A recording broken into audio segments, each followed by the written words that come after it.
شربت كميه كافيين وانا راجعه من الكليه تخلي الحلوف يذاكر. قهوه مصر كافيه، انا مقاطعه على فكره، احسن من المنتج التاني. كوفي بريك على فكره ده بديل برضو المنتج التاني. المنتج التاني اغلى حاجه بسيطه وشبه الباكجينج ده، يعني فتره امتحانات يعني وكده. جربت من كوفي بريك ده الموكا وكانت تحفه، فالمره دي الكابتشينو بالبندق هجربه برضو. وبالمره عايزه احكي لكم موقف حصل معايا النهارده في الكليه. بسم الله. تحفه، بندق بقى وحركاته كده. النهارده لقيت بنتين وكانوا واقفين ومعاهم ولد، هما لابسين سكرابس يعني اكبر مننا. المهم البنت واقفه تتكلم، هي بصراحه فعلا كانت بتتكلم بطريقه غريبه شويه، اللي هي بنت فيهم يعني. راحت البنت الثانيه ردت عليها وقالت لها انتي بيك مي.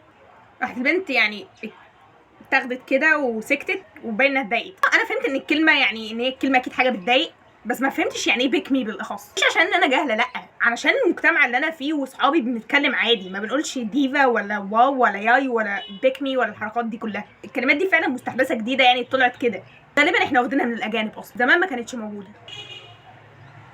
خطير البتاع ده. المهم يعني بعد ما دورت ورا موضوع بيك مي وافهم يعني في ايه، لان اكيد يعني مش هفضل كده مش عارفه كلمه بتتقال حواليا وانا مش عارفاها، يبقى انا جاهله. لقيت ان هي المفروض انها البنت اللي بتتصنع وبتعمل فيها ان هي يعني كيوت ورقيقه ومش عارفه ايه وكده عشان تلفت الانظار يعني، وبتلاقيها بتتكلم بطريقه معينه وان هي تبين قوي انها جيرل قوي يعني وكده. هي حتى لو بتعمل كده انت مش من حقك تكلميها اصلا. بقينا بنقول لبعض كده عادي في وش بعض، ويبقى في كمان طرف ثالث موجود. انا حطيت نفسي مكان البنت دي، لو واحده بتقولي كده، هو اي نعم الناس تتفرج بس مش عليا، عليكي. لما تحطيني انا في الموقف ده، اللي بتحطي نفسك انت في الموقف ده. اللي عايزه اقوله لا يسخر قوم من قوم عسى ان يكونوا خير منهم. فانت مش من حقك او انت مش من حقك ان انتوا تقولوا لبعض كلام زي ده، وان انتوا تحرجوا بعض وتتنمروا على بعض باسم الصحوبيه او انه باسم الضحك والهزار وها ها ها. فعلا الكلام ده ممكن ياثر على نفسيه حد، وفعلا تجيبي له عقده من المكان نفسه او من الصحوبيه او من الناس كلها بسبب ان انت قلتي كلمه مش محسوبه. لسانك ده حرفيا اللي انت عامله مبرد نازل يدبح في الناس كلها، هتتحاسب عليه. هذب نفسك وهذب لسانك، لان انت فعلا ممكن تتحط انت نفسك في مواقف محرجه جدا، وان الناس هترد عليك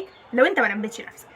انا متضايقه جدا ان انا ما ردتش عليها، بس هو الموضوع ما كانش معايا اصلا، فمش عارفه كان صح ان انا اتدخل واعمل ايه. بس كان اقل رد فعل لو انا عارفه فعلا ان هو ظابط يعمل لها كده كنت هخش اجيبها، مش هعرف. سلام.